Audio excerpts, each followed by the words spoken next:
الحمد لله وكفى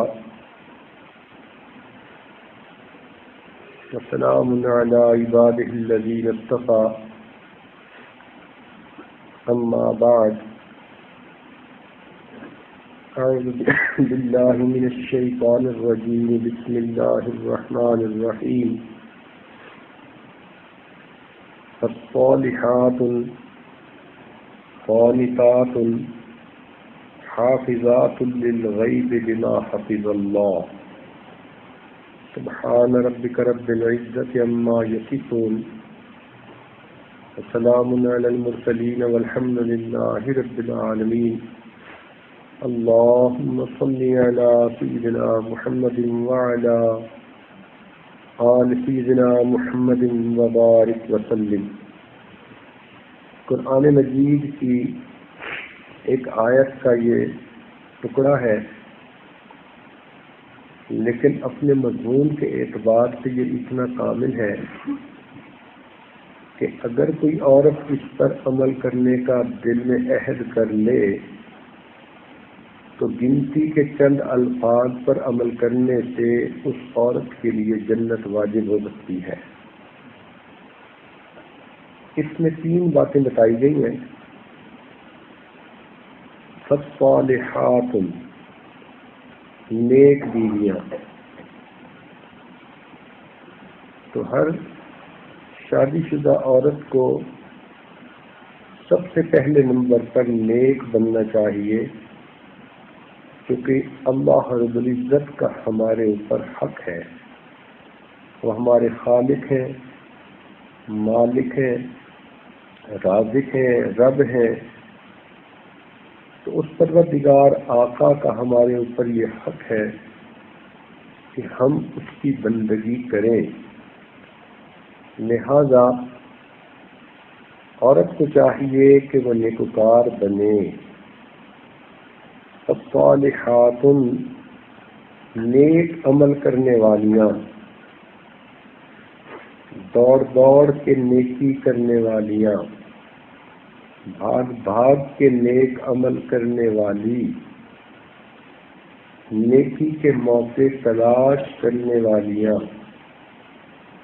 نیکی کر کر کے تھکنے والیاں اور تھک تھک کے پھر نیکی کرنے والیاں، ان کو فالصالحات کہا جاتا ہے۔ جس طرح بھوکا انسان روٹی کا متلاشی ہوتا ہے، اس طرح نیک عورت نیکی کی متلاشی ہوتی ہے۔ نماز وقت پہ ادا کرے، تلاوت کرے، ذکر کرے، اپنے رب کے ساتھ لو لگائے، نیکی کو اپنا شعار بنائے، جیسے ہی گھر کے کاموں سے فارغ ہو فوراً اللہ تعالیٰ کی یاد کرے، کبھی مصلی پہ بیٹھ کے نماز پڑھے، کبھی اللہ کے قرآن میں سکون پائے، اور کبھی تسبیح کے ذریعے اللہ کے نام کے گن گائے۔ اللہ تعالیٰ کے راستے میں خرچ کرنے والی ہو، اپنے اندر نیکی کی صفات رکھنے والی ہو، تو ایسی عورت کو کہا جاتا ہے فالصالحات نیک عورتیں۔ آگے فرمایا قانتات۔ قانتات کہتے ہیں وہ عورتیں جو ہر طرف سے ہٹ کٹ کے اپنی پوری توجہ اپنے خامد پہ مرکوز کر لیں، جن کی توجہ کا قبلہ ایک بن جائے، جو اپنی ذات کے لیے اپنے خامد کی ہو کر رہ جائیں، اپنے خامد سے بے پناہ محبت کرنے والیاں، اپنے خامد سے ٹوٹ کے پیار کرنے والیاں، اپنے خامد پہ جان دینے والیاں، اپنے خامد کی خوشی کو اپنی خوشی پہ ترجیح دینے والیاں، ہر وقت اپنے خاوند کی خدمت میں لگی رہنے والیاں، اپنے خاوند کو سکھ پہنچانے والیاں، اپنے خاوند کے دل کو خوش کرنے والیاں، ایسی عورتوں کو قانتات کہا جاتا ہے۔ تو یہ دوسری صفت ہے۔ اور تیسری صفت فرمائی حافظات للغیب بما حفظ اللہ، کہ غیب میں جو اللہ نے ان کو حفاظت کا حکم دیا اس کی حفاظت کرنے والیاں۔ اس سے مراد ہے کہ اپنی عزت اور خاوند کے مال میں خیانت نہ کرنے والیاں، اپنی عزت کی بھی حفاظت کریں اور خاوند کے مال کی بھی حفاظت کریں، اولاد کی بھی حفاظت کریں۔ یہ تین صفتیں اگر کسی عورت میں آ جائیں تو ایسی عورت کو جنتی عورت کہا جاتا ہے۔ حدیث پاک میں آتا ہے قیامت کے دن اللہ تعالیٰ عورت سے سب سے پہلے نماز کے بارے میں پوچھیں گے اور اس کے بعد پوچھیں گے کہ کیا تیرا خاوند تجھ سے راضی تھا؟ اگر اس کا خاوند اس سے راضی ہوا تو اس عورت کے لیے جنت کے دروازے کھول دیے جائیں گے اور وہ آرام سے جنت میں چلی جائے گی۔ تو گویا پوری زندگی اگر اس آیت کے مطابق بنا لیں تو عورت کے لیے جنت میں جانا بہت آسان ہے۔ مردوں کے لیے دیکھو، پورا قرآن پڑھیں اور پورے قرآن کے جتنے بھی مسائل ہیں ان پر عمل کریں، پوری شریعت پر عمل کر کے دکھائیں، اپنی زندگی میں لاگو کریں، جہاں رہتے ہیں ایک گرد میں لاگو کریں، امر بالمعروف نہی عن المنکر کریں، دین کی خاطر جہاد کریں، کیا کیا کریں، پھر جا کر ان کی بخشش ہوگی۔ اور عورت کے ساتھ اللہ تعالیٰ کا معاملہ کتنا آسانی والا کہ اس کو ایسی چیز بتا دی کہ جو کام وہ مسلح پہ کر سکتی ہے نرم بستر پہ کر سکتی ہے، گھر کی چار دیواری میں کر سکتی ہے۔ عورت اگر چاہے کہ میں اپنے اللہ کو مناؤں تو اس سے گھر کی چار دیواری سے نکلنے کی کبھی بھی ضرورت پیش نہیں آتی۔ چار دیواری کے اندر رہتے ہوئے وہ اپنے مالک کو راضی کر سکتی ہے۔ تو دیکھیے اللہ تعالیٰ کو راضی کرنے کی منزل عورت کے لیے چند قدم کا فاصلہ ہے۔ اپنے بستر پہ اپنے خاوند کو راضی کر لے اور اپنے مسلح پہ اپنے رب کو راضی کر لے تو اس کے لیے جنت کے 8 دروازے کھول دیے جائیں گے۔ چنانچہ اگر ہم اس امت کی عظیم عورتوں کی زندگیوں کو دیکھیں جن کو جنت کی بشارتیں مل چکی تو یہ تینوں صفتیں ان کی زندگی میں بہت نمایاں نظر آئیں گی۔ یہ آج کی اس محفل میں صرف 2 مثالیں پیش کرتا ہے اور وہ مثالیں بھی امہات المومنین کی، امت کی مائیں، ان کی مثالیں پیش کرتا ہے۔ عورتوں کو چاہیے کہ وہ گوش ہوش سے سنیں کہ امت کی مائیں جن کو دنیا میں جنت کی بشارت ملی نبی علیہ السلام کی زبان مبارک سے، ان کی زندگی اس آیت سے کس طرح مطابق تھی۔ چنانچہ ان میں سے ایک مثال سیدہ خدیجہ الکبریٰ رضی اللہ تعالی عنہا کی ہے۔ یہ مکہ مکرمہ کی ایک بڑے باعزت قبیلے کی خاتون تھی۔ اللہ تعالیٰ نے مال و دولت بہت زیادہ دیا تھا۔ عقل اور سمجھ اللہ تعالیٰ نے بہت زیادہ دی تھی. اللہ رب العزت نے ان کو اخلاق حمیدہ عطا کیے تھے. چنانچہ ان کی ایک شادی ہوئی، خاوند فوت ہو گئے، پھر نکاح ہوا، پھر ایسا ہی ہوا، تو یہ اپنے مال کو تجارت میں استعمال کرتی تھی، اور شہر میں ان کو کوئی اچھا بندہ نظر آتا تو اس کو اپنا مال دے کر تجارت کے لیے بھیجتی، اور اس تجارت سے ان کو نفع ہوتا تو یہ اپنے وقت کی بڑی امیر خاتون تھی. مکہ مکرمہ میں جو بھی ان کا نام لیتا تھا وہ سمجھتا تھا کہ یہ بہت ہی باعزت، مالدار اور فضل و کمال رکھنے والی خاتون ہے. ان کا نام طاہرہ پڑ گیا تھا، ان کا لقب.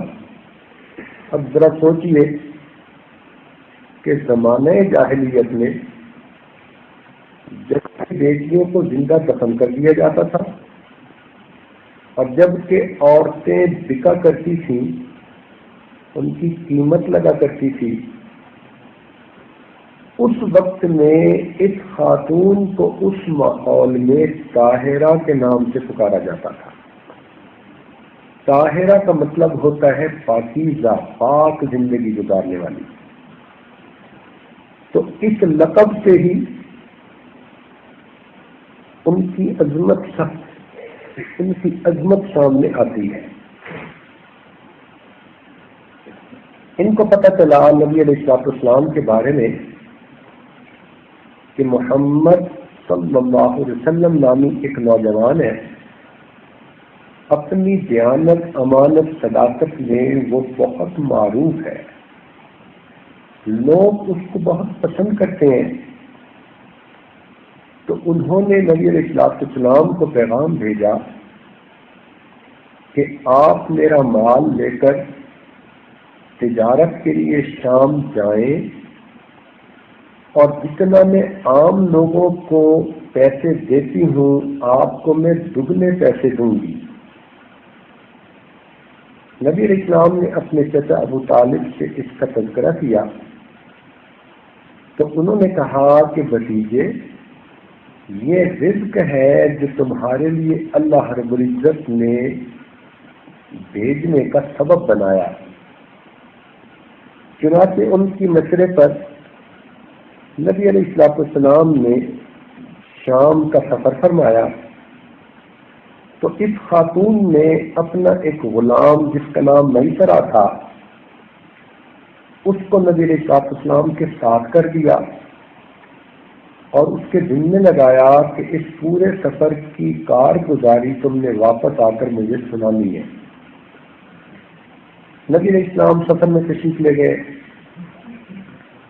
اور اس سفر میں پھر ایک راہب سے بھی ملاقات ہوئی جس نے ان کو بتایا نبی علیہ السلام کو کہ آپ اللہ کے نبی ہیں، نبی بنیں گے. پھر جو سامان تجارت تھا اس کو نبی علیہ السلام نے اتنا صحیح بیچا کہ غلام بھی حیران ہو گیا آپ کی صداقت پر اور آپ کی دیانت پر. پھر آپ نے وہاں سے دوسرا مال خریدا اور واپس تشریف لے آئے. اللہ تعالیٰ کی شان دیکھیں کہ خدیجہ رضی اللہ تعالیٰ عنہا اپنے مال کو تجارت کے لیے جو پہلے بھیجتی تھیں تو جتنا نفع اس میں ہوتا تھا اس دفعہ نفع اس سے کئی گنا زیادہ ہوا. تو دیکھیے مال پرایا تھا لیکن نبی علیہ السلام کے پاس صداقت اپنی تھی، دیانت اپنی تھی، ذہانت اپنی تھی. ان صفتوں کو جب آپ نے پرائے مال پر لگایا اللہ نے اس کے لیے اتنا فائدہ مند بنا دیا تو اگر کوئی اور آدمی آج اپنے مال پر ان سکتوں کو لگائے گا تو اللہ تعالیٰ اس کو کیوں نہیں رزق میں برکت عطا فرمائے گا۔ جب سفر سے واپس آئے تو میسرہ نے پورے سفر کے حالات سنائے، کارگزاری سنائی۔ خدیجہ کبریٰ رضی اللہ تعالیٰ عنہا بڑی سمجھدار تھی، انہوں نے اس نوجوان کے اندر بہت عظمت کے نشان ڈھونڈ لیے۔ اس وقت کے جب کسی کو وہم گمان بھی نہیں تھا، اس نیک خاتون نے اس نوجوان کے اندر بہت عظمتیں پالی، حتیٰ کہ اس کے دل میں خیال آیا کہ اگرچہ یہ غریب گھر کا بچہ ہے مگر صفات انسانی سے مالا مال ہے، لہذا کیوں نہ میں اس کو اپنا شریک زندگی بناؤں، اپنے سر کا تاج بناؤں۔ چنانچہ ان کی ایک سہیلی تھی، اس کا نام تھا نفیسہ۔ تو خدیجہ نے اپنی سہیلی نفیسہ کو اپنے دل کا راز بتایا کہ میں چاہتی ہوں کہ یہ نوجوان اتنے اچھے اخلاق والا، عادات والا ہے کہ میں ان کی شریک حیات بن کے رہوں۔ میرے پاس دنیا کا مال ہے اور ان کے پاس حسن خلق کا دولت ہے، تو اس کی کوئی سبب بن جائے تو کتنا اچھا۔ نفیسہ سمجھدار نوجوان لڑکی تھی، وہ کہنے لگی کہ میں تمہاری بات کا راستہ ہموار کرتی ہوں۔ چنانچہ وہ نبی علیہ السلام کی خدمت میں حاضر ہوئی اور عرض کرنے لگی کہ اے محمد صلی اللہ علیہ وسلم، آپ جوان العمر ہیں، آپ نکاح کیوں نہیں کر لیتے؟ تو نبی علیہ السلام نے فرمایا کہ میرے پاس تو ابھی نکاح کے وسائل ہی نہیں ہے۔ تو اس نے آگے سے کہا کہ اگر کوئی سبب بنے تو کیا آپ راضی ہیں؟ نبی علیہ السلام نے فرمایا ہاں۔ چنانچہ جب آپ صلی اللہ علیہ وسلم نے خدیجہ کے بارے میں ہاں کر دی تو وہ خوشی خوشی واپس آئی اور اس نے آ کر کہا خدیجہ کو کہ تمہاری مراد پوری ہو گئی، اب اس کے لیے باضابطہ طریقہ اختیار کر لو۔ چنانچہ خدیجہ الکبریٰ رضی اللہ تعالیٰ عنہا نے اپنے چچا کو اپنے دل کا راز بتلا دیا کہ میں نکاح کرنا چاہتی ہوں اور میری نظر میں اس نوجوان سے بڑھ کر اور کوئی بہتر دنیا میں پرپوزل نہیں۔ تو ان کے چچا نے ابو طالب سے رابطہ کیا۔ ابو طالب چچا آپ کے بہت خوش ہوئے کہ میرے بھتیجے کے لیے عرب کی بہترین عورت کا رشتہ آیا۔ چنانچہ نکاح کے لیے ایک جگہ پر اکٹھے ہوئے تو ابو طالب نے حیران کن خطبہ پڑھا اور اس میں انہوں نے اپنے بھتیجے یعنی نبی علیہ السلام کی ایسے فضائل بیان کیے، ایسی صفتیں بیان کی کہ حق ادا کر دیا،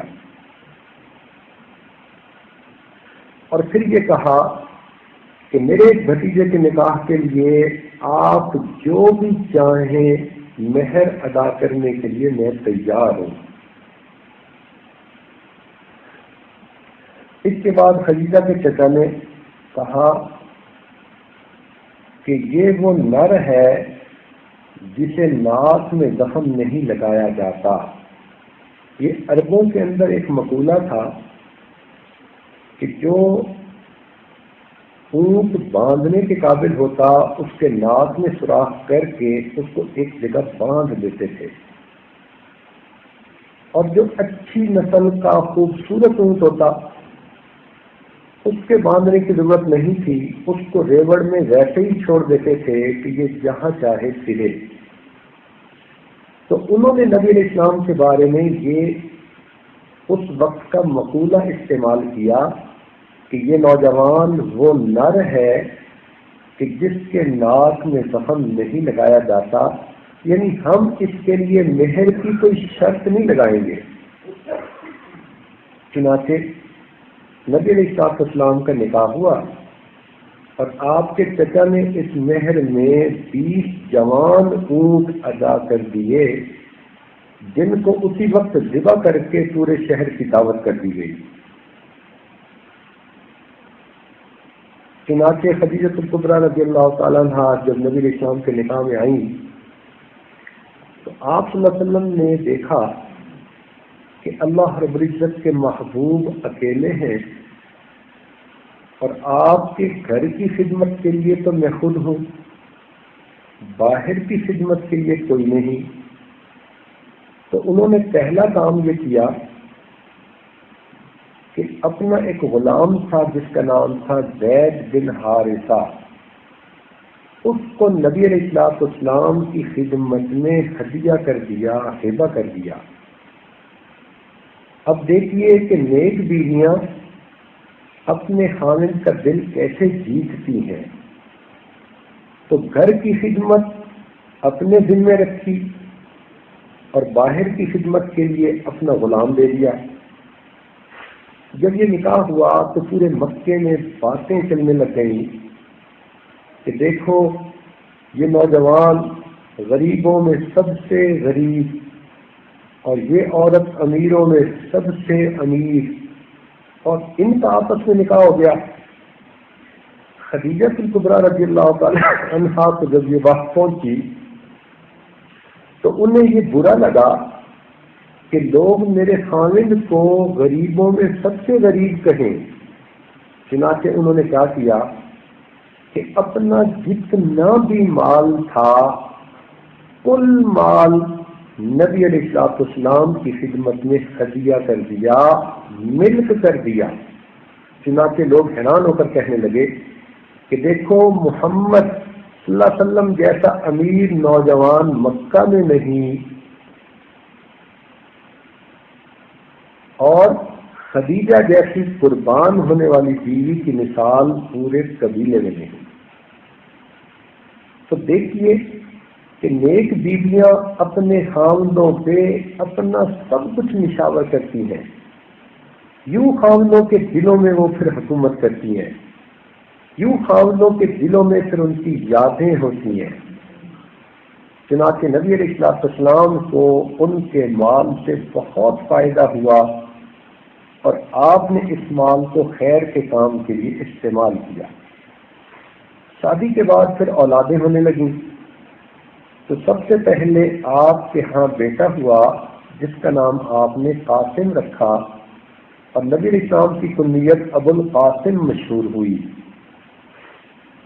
پھر اس کے بعد بیٹیاں ہوئیں، زینب، رقیہ، ام کلثوم، اور ایک اور بیٹا ہوا جس کا نام عبداللہ رکھا گیا، اس کو طیب اور طاہر بھی کہا گیا، اور ایک بیٹی ہوئی جن کو فاطمہ کہا۔ مگر اللہ تعالیٰ کی قدرت کہ آپ کے جتنے بیٹے تھے وہ بچپن میں ہی وفات پا گئے، اور آپ کی 4 بیٹیاں زندہ رہیں، اور ان 4 میں سے بھی 3 بیٹیاں آپ کی زندگی میں ہی وفات پا گئیں، اور سیدہ فاطمہ الزہرا رضی اللہ عنہا جو آپ کی سب سے چھوٹی اور لاڈلی بیٹی تھیں، وہ آپ کی وفات کے 6 مہینے بعد اس دنیا سے وہ بھی رخصت کر گئی۔ نبی علیہ السلام کی عمر مبارک اس وقت 25 سال تھی، اور خدیجہ الکبریٰ رضی اللہ تعالی عنہا کی عمر 40 سال تھی۔ آج کل کے نوجوان اس سے ذرا سبق سیکھیں، جو فقط شکل و صورت کا حسن دیکھتے پھرتے ہیں، جو فقط چہروں کا حسن دیکھتے پھرتے ہیں، وہ یہ دیکھیں کہ اللہ رب العزت کے محبوب نے جو پہلا نکاح فرمایا، اپنے سے بھی 15 سال عمر میں وہ بڑی خاتون تھیں اور ان کے 2 نکاح پہلے ہو چکے تھے. تو نبی علیہ السلام نے بھی ان کی صفات کو دیکھا، بیوی نے بھی صفات دیکھی، خاوند نے بھی صفات دیکھی، اور یوں یہ نکاح ہو گیا. اور اللہ تعالیٰ نے پھر اس نکاح کے ذریعے سے اپنے محبوب صلی اللہ علیہ وسلم کو کیا ذہنی سکون عطا فرمایا. تو جیسے قرآن مجید میں ہے نا، لِتَسْكُنُوا إِلَيْهَا، کہ تم اپنی بیویوں سے سکون پاؤ. نبی علیہ السلام کو خدیجہ الکبریٰ رضی اللہ عنہا سے اتنا سکون ملا، آپ پوری زندگی اس سکون کو یاد کرتے رہے. چنانچہ جب نبی علیہ السلام کی عمر مبارک 40 سال کے قریب ہوئی تو 6 مہینے ایسے گزرے کہ آپ صلی اللہ علیہ وسلم کو خواب آتا اور وہ دن میں پورا ہو جاتا. اس کو رویائے صادقہ کہتے ہیں، سچے خواب.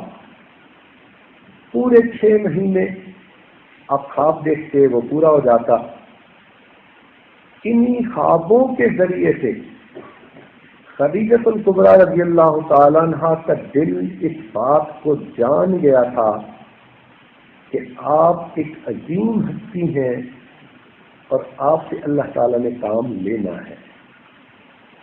یہ بیوی ہوتی ہے جو خاوند کی پوشیدہ صلاحیتوں کو جان کر اس کی عظمت کی معترف ہوتی ہے. آج کل کی بیویاں تو اپنی آنکھوں سے بھی خاوند کی خوبیاں دیکھیں تو ان کو نظر انداز کر دیتی ہیں. یہ وہ بیوی تھی کہ جو خوبیاں ابھی ظاہر نہیں ہوئیں ان کو پہچان کر پہلے سے ہی ان کی عظمت اپنے دل میں مان چکی ہے. چنانچہ نبی علیہ السلام جب عبادت کے لیے تشریف لے جاتے غار حرا میں تو کبھی کبھی خدیجہ الکبریٰ رضی اللہ تعالیٰ عنہا پیچھے آپ کو پانی اور روٹی دینے کے لیے بھی وہاں جاتی. اکثر و بیشتر نبی علیہ السلام پورے ہفتے کے لیے کچھ روٹی اور پانی ساتھ لے جاتے.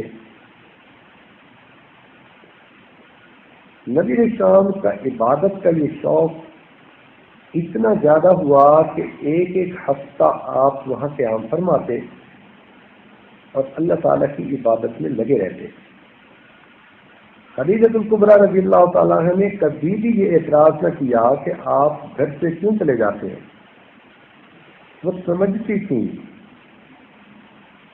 کہ آپ اپنے رب کی طرف رجوع کر رہے ہیں اور یہ ایک نیکی کی بات ہے اور بیوی کو چاہیے کہ وہ نیکی میں معاون بنے، رکاوٹ نہ بنے. پھر ایک وہ دن آیا جب جبرائیل علیہ السلام وحی لے کر آئے اور انہوں نے نبی علیہ السلام کو آ کر کہا اقرأ بسم ربک الذی خلق. کیونکہ نبی علیہ السلام نے اس سے پہلے کبھی پڑھا نہیں تھا تو آپ نے آگے سے جواب میں فرمایا ما انا بقارئ، میں تو پڑھا ہوا نہیں ہوں. تو انہوں نے نبی علیہ السلام کو اپنے سینے سے لگایا اور خوب اچھی طرح دبایا. یہاں محدثین نے لکھا کہ یہ بھی حصول فیض کا طریقہ ہے. اسی لیے اللہ والوں کے ساتھ جب مرد لوگ معانقہ کرتے ہیں تو کئی مرتبہ اللہ تعالیٰ ایک سینے سے فیض دوسرے سینے میں ڈال دیتے ہیں. جب 3 مرتبہ ایسا ہوا تو اس کے بعد نبی اسلام نے پڑھنا شروع کر دیا. مگر چونکہ آپ نے نبی اسلام نے جبریل علیہ السلام کو اپنی اصلی حالت میں دیکھا تھا اور یہ کیفیت پہلی مرتبہ ہوئی تھی تو آپ صلی اللہ علیہ وسلم پر ایک خوف ستاری تھا. یہ ایک فطرتی اور طبعی سی چیز ہے کہ کوئی بھی غیر معمولی بات پیش آئے تو انسان فطرتی طور پر تھوڑی دیر کے لیے گھبرا جاتا ہے. تو آپ صلی اللہ علیہ وسلم جب اپنے گھر تشریف لائے تو آپ نے فرمایا زملونی زملونی، مجھے کمبل اڑا دو، کمبل اڑا دو۔ آپ کی اہلیہ صاحبہ نے آپ کو بستر پر لٹا کر اوپر کمبل دے دیا، اور جب کمبل ڈال دیا تو قریب آ کر پھر آپ سے پوچھا، اے اللہ کے نبی، آپ کو کیا محسوس ہو رہا ہے؟ اے میرے محبوب، آپ کو کیا محسوس ہو رہا ہے؟ آپ نے فرمایا خشیت علی نفسی، مجھے لگتا ہے کہ کہیں میری جان ہی نہ چلی جائے۔ تو جب نبی علیہ السلام نے یہ الفاظ کہے تو اہلیہ صاحبہ جو آپ کی عاشقہ تھی، قدردان تھی، انہوں نے اللہ کی قسم کھا کر کہا، کلا، ہرگز نہیں، واللہ، اللہ کی قسم، لا یخزیک اللہ، اللہ تعالیٰ آپ کو رسوا نہیں فرمائیں گے۔ پھر انہوں نے اس بات کی دلیل دی، اور دلیل میں کہنے لگی کہ انک لتصل الرحم، آپ صلہ رحمی کرنے والے ہیں، وتحمل الکل، اور دوسروں کا بوجھ اٹھانے والے ہیں، وتقرئ الضیف، مہمان نوازی کرنے والے ہیں، تکسب المعدوم، جن کے پاس کچھ نہیں ہوتا ان کو کما کے دینے والے ہیں، وتعین علی نوائب الحق، اور نیک کاموں میں آپ دوسروں کے مددگار بننے والے ہیں۔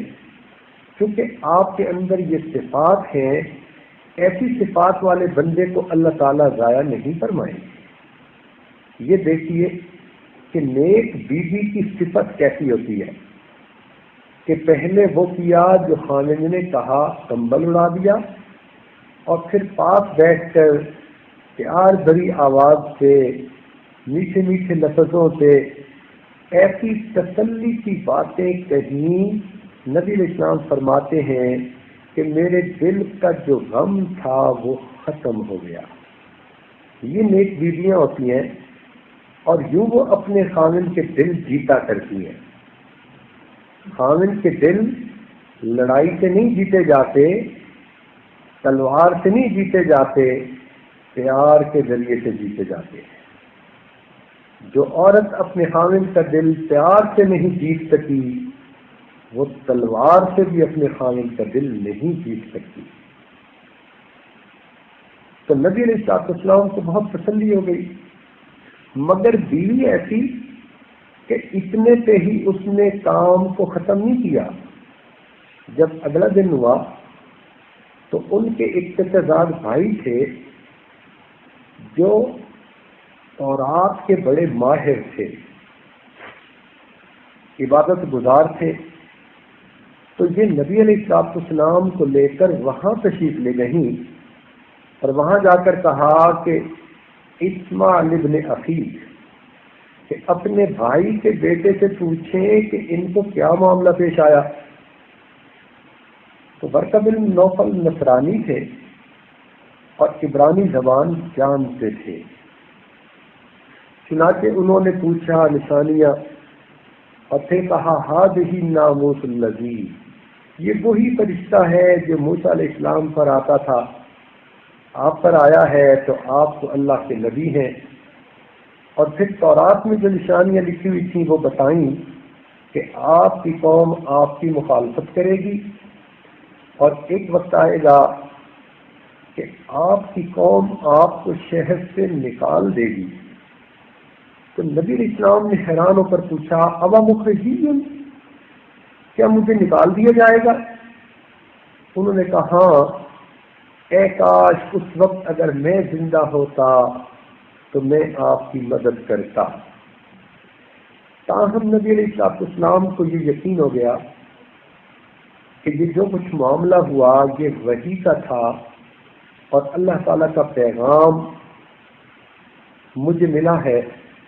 خدیجہ الکبریٰ رضی اللہ تعالیٰ عنہ نبی علیہ السلام کو لے کر آئیں، اور انہوں نے گھر میں آ کر نبی علیہ السلام پر ایمان لا کر ایک بہت بڑی فضیلت پالی۔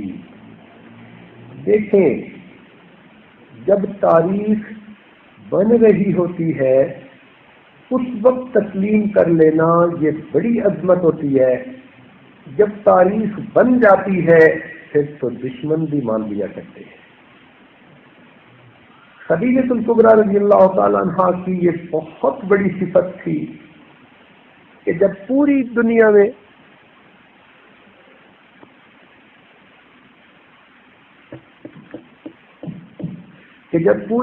میں اللہ رب العزت کے محبوب کا کوئی ساتھی نہیں تھا، آپ کی تصدیق کرنے والا کوئی نہیں تھا، اس وقت آپ کی اہلیہ صاحبہ نے کلمہ پڑھا اور آپ صلی اللہ علیہ وسلم پر ایمان لے آئیں. چنانچہ کلمہ پڑھنے میں یہ خاتون پوری امت میں سب سے بازی لے گئیں. اور یہی نہیں کہ وہ خود ایمان لے آئیں، بلکہ انہوں نے گھر کے اندر ماحول ایسا بنا رکھا تھا، اپنے خامد کی عزت اتنی بنا رکھی تھی کہ گھر کے چھوٹے بچے بھی ایمان لے آئے. چنانچہ ان کا غلام زید بن حارثہ غلاموں میں وہ سب سے پہلے ایمان لے آئے. اور حضرت علی رضی اللہ تعالیٰ عنہ ان دنوں نبی علیہ السلام کی کفالت میں تھے. ان کی والدہ فاطمہ بن اسد جو نبی علیہ السلام سے بہت محبت کرتی تھی اور اس نے والدہ کی طرح ان کو پالا تھا، اور وہ بھی دل میں سمجھ گئی تھی کہ یہ عظیم انسان ہے، تو اس نے اپنی زندگی میں اپنے بیٹے کو نبی علیہ السلام کی صحبت کے لیے دے دیا تھا. چنانچہ آپ خدیجہ الکبریٰ رضی اللہ تعالی عنہا کے پاس اس وقت رہتے تھے، تو بچوں میں حضرت علی رضی اللہ تعالیٰ عنہ ایمان لے آئے.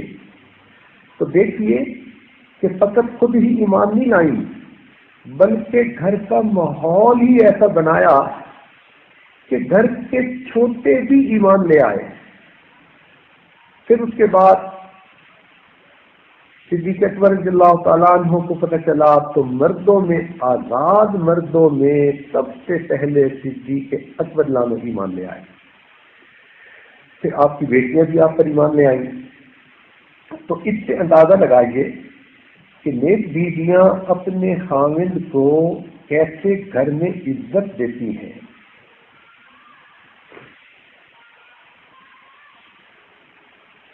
نبی علیہ السلام کچھ عرصے کے بعد ایک جگہ تشریف لے گئے تو وہاں جبریل علیہ السلام آئے اور انہوں نے نبی علیہ السلام کو چشمے پہ وضو کرنا سکھایا اور پھر نماز پڑھنی سکھائی. یہ شروع میں نماز جب کامل فرض نہیں ہوئی تھی اس وقت کی بات ہے. عبادت سکھائی، چند رکعت صبح پڑھنی، چند رکعت شام پڑھنی.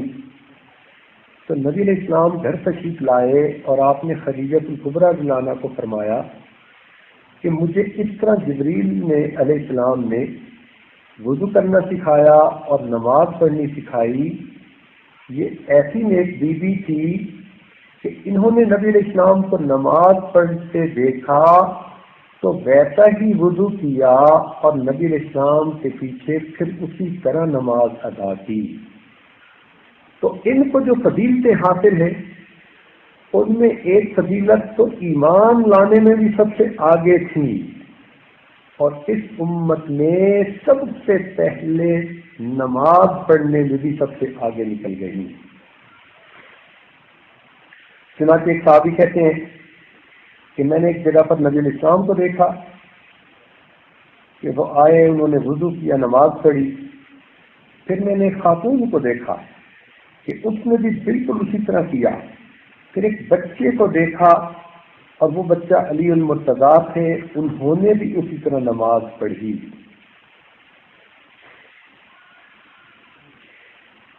جب نبی علیہ السلام نے نبوت کا دعویٰ فرمایا تو قریش مکہ سب کے سب خلاف ہو گئے اور انہوں نے نبی علیہ السلام کو تکالیف پہنچانے میں کوئی دقیقہ پر گزارش نہیں کیا. اللہ تعالیٰ کے محبوب بہت زیادہ غمزدہ ہوتے، جب بھی گھر تشریف لاتے آپ کی اہلیہ صاحبہ اپنے میٹھے بول سے، محبت بھری باتوں سے اللہ کے محبوب کو یہ کہتی کہ آپ یہ تو بتائیں کون سے رسول ہیں کہ جن کی قوم نے ان کی مخالفت نہیں کی؟ آپ کی بھی اگر لوگ مخالفت کرتے ہیں تو یہ کون سی بڑی بات ہوئی؟ جب یہ بات وہ کہتی تو نبی اسلام فرماتے تھے کہ یہ سن کر میرے دل کو تسلی ہو جاتی۔ دیکھو یہ ہے ازدواجی زندگی کہ باہر سے غمزدہ خامد گھر آئے اور بیوی اپنی پیار بھری محبت بھری باتوں سے خامد کے غم کو دور کر دے۔ اور آج کل تو ہنستا مسکراتا خامد گھر آتا ہے اور بیوی اس سے جنگ کرنے کے لیے تیار بیٹھی ہوتی ہے، پھر کہتی ہیں کہ خامد ہماری بات نہیں سنتے، ہماری بات نہیں مانتے، کوئی تعویذ مل جائے کہ خامد ہماری مٹھی میں آ جائے۔ اسی دوران 3 سال کے لیے قریش مکہ نے نبی علیہ السلام کے ساتھ مقاطعہ کر لیا، لین دین ہر طرح سے بند کر کے سول بائیکاٹ کر دیا۔ تو نبی علیہ السلام ایک گھاٹی تھی جس کا نام شیب ابی طالب پڑ گیا، وہاں آ گئے۔ اب بیوی کی عظمت دیکھیں، یہ تو امیر گھرانے کی تھی اور ان کا تو خاندان بڑا امیر تھا، یہ اگر چاہتی تو اپنے خاندان کے پاس میکے چلی جاتی اور میکے جا کر اپنے عیش و آرام کی زندگی گزارتی، اور یہ کہہ سکتی تھی جسے آپ جانیں اور آپ کا مشن جانے، مگر یہ وفادار بیوی تھی۔ اس بیوی نے کہا کہ میں آپ کے ساتھ ہوں، چنانچہ وہ بھی شیب ابی طالب میں گئیں اور اتنی ناز و نعمت کی پلی ہوئی عورت وہاں پر کئی دن فاقے میں گزارتی۔ یہ صفت ہوتی ہے بیوی کی کہ خامد کے غم کو اپنا غم سمجھتی ہے، خامد کے دکھ کو اپنا دکھ سمجھتی ہے۔ اب یہ جو دکھ انہوں نے جھیلا یہ اختیاری تھا، اگر وہ چاہتی تو اپنے میکے سے مدد لے سکتی تھی، اپنے میکے والوں کے پاس جا کر خود ٹھہر سکتی تھی، مگر نہیں، وہ سمجھتی تھی کہ بیوی کو اپنے خامد کے ساتھ کیسے ہونا چاہیے۔ چنانچہ 3 سال ایسی حالت میں گزارے کہ کئی دن کھانے کو کچھ نہ ملتا، پینے کو کچھ نہ ملتا۔ یہ بہت مشقت کا وقت تھا، مگر انہوں نے اپنے خامد کا ساتھ نہیں چھوڑا۔ بالآخر جب وہاں سے باہر نکلے تو پھر تھوڑے ہی عرصے کے بعد ہجرت سے 3 سال پہلے 65 سال کی عمر میں ان کا انتقال ہو گیا۔ نبی علیہ السلام کو بہت بڑا دکھ ہوا۔ اس سال میں آپ کے چچا بھی فوت ہوئے اور آپ کی اہلیہ بھی فوت ہوئی، تو نبی علیہ السلام نے اس سال کا نام عام الحزن رکھا، غم کا سال۔ دیکھیں یہ ہوتی ہیں اچھی بیویاں کہ اگر فوت ہو جائیں تو خامد ان کے فوت ہونے کے سال کو حزن کا سال کہے، اس کو نجات کا سال نہ کہے۔ جیسے آج کل کی کوئی عورت فوت ہو تو اس کا خامد سمجھتا ہے کہ میری جان چھوٹ گئی۔ تو نیک بیویوں کی پہچان دیکھیے کہ نبی علیہ السلام نے اس کا نام عام الحزن رکھا۔ نبی علیہ السلام نے فرمایا کہ مردوں میں تو بہت لوگ کامل گزرے، مگر عورتوں میں 3 عورتیں بہت کامل گزریں۔ ایک بی بی مریم عیسیٰ علیہ السلام کی والدہ، ایک آسیہ بنت مزاحم فرعون کی بیوی، اور ایک خدیجۃ الکبریٰ نبی علیہ السلام کی زوجہ. ان 3 عورتوں کا نام لیا کہ یہ 3 عورتیں بہت کامل گزری. اب ذہن میں سوال پیدا ہوتا ہے کہ ان 3 عورتوں کا نام کیوں لیا گیا؟ اللہ تعالی ہمارے اکابر کو جزائے خیر دے، انہوں نے علوم و معارف کے دریا بہا دیے، ایک ایک نقطے کو کھول کھول کر بیان کر دیا.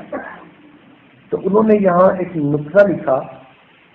وہ فرماتے ہیں کہ یہ تینوں وہ عورتیں تھیں کہ جنہوں نے اپنی زندگی میں ایک نبی کی کفالت کی اور پھر اسی نبی پر خود ایمان لے آئی. چنانچہ بی بی مریم کو دیکھیں، انہوں نے اپنے گود میں ایک بچے کو پالا اور پھر اسی بچے کو اپنا نبی تسلیم کیا. یہ چھوٹی سی بات نہیں ہوتی. آسیہ بنت مزاحم کو دیکھیں کہ انہوں نے موسیٰ علیہ السلام کو اپنے گھر میں پالا، ان کی آنکھوں کے سامنے پلنے والا بچہ. انہوں نے یہ نہیں سمجھا کہ یہ تو بچہ ہے، نہیں، جب اللہ کی نعمت اس پر آئی تو انہوں نے حقیقت کو تسلیم کر لیا اور انہوں نے موسیٰ علیہ السلام پر ایمان لے آئی. اور تیسری خدیجۃ الکبریٰ رضی اللہ تعالی عنہا کہ انہوں نے نبی علیہ السلام سے اس وقت نکاح کیا جب کہ نبی علیہ السلام غربت کے عالم میں تھے، تنہائی کے عالم میں تھے. انہوں نے اپنے مال سے، اپنی خدمت سے پہلے نبی علیہ السلام کو مضبوط کیا، اور جب اللہ کے محبوب کو نبوت ملی تو انہوں نے پھر حقیقت کو تسلیم کر لیا. تو گویا ان تینوں عورتوں میں یہ ایک خاص چیز پائی جاتی ہے کہ یہ حقیقت کو تسلیم کرنے والی عورتیں. کیا آج کی بیویاں حقیقت کو تسلیم کرتی ہیں؟ اللہ کے محبوب نے فرمایا کہ جو عورت اس حال میں مرے کہ اس کا خامد اس سے راضی ہو، اس کے لیے جنت کا دروازہ کھول دیا جاتا ہے. کیا آج کی عورتیں اس حقیقت کو تسلیم کرنے پہ تیار ہیں؟ اگر تیار ہیں تو یہ آج اپنے دل میں عہد کریں کہ ہم آج کے بعد اپنے خامد کے دل کو غم زدہ نہیں کریں گی، بلکہ غم زدہ اور پریشان خامد کے دل کو خوش کرنے کے لیے ہم اپنا سب کچھ اس کو پیش کر دیں گے. آپ بھی حقیقت کو تسلیم کرنے کی عادت ڈالیے، آپ کا نام بھی عظیم عورتوں میں قیامت کے دن شمار کر لیا جائے گا. جس کو اللہ رب العزت نے فضیلت دی، آپ اپنے گھر میں اگر اس کو فضیلت دیں گی تو اس حقیقت کو تسلیم کرنے پر اللہ کے ہاں آپ کو بہت اجر ملے گا.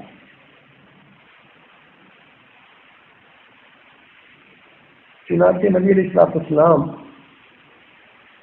نے بی بی حضرت خدیجۃ الکبریٰ رضی اللہ تعالیٰ عنہ کے لیے، جس کو آج کل جنت المعلیٰ کہا جاتا ہے، پہاڑوں کی ایک وادی ہے، وہاں پر قبر کھودی اور دفن کے لیے خود اندر تشریف لے گئے. 5 صحابہ اور صحابیات ہیں کہ جن کی قبر میں اللہ رب العزت کے محبوب خود اترے، جن میں سے ایک خدیجۃ الکبریٰ ہے. باقی کی تفصیل کروں تو وقت کم، میں اپنا عنوان پورا نہیں کر سکوں گا.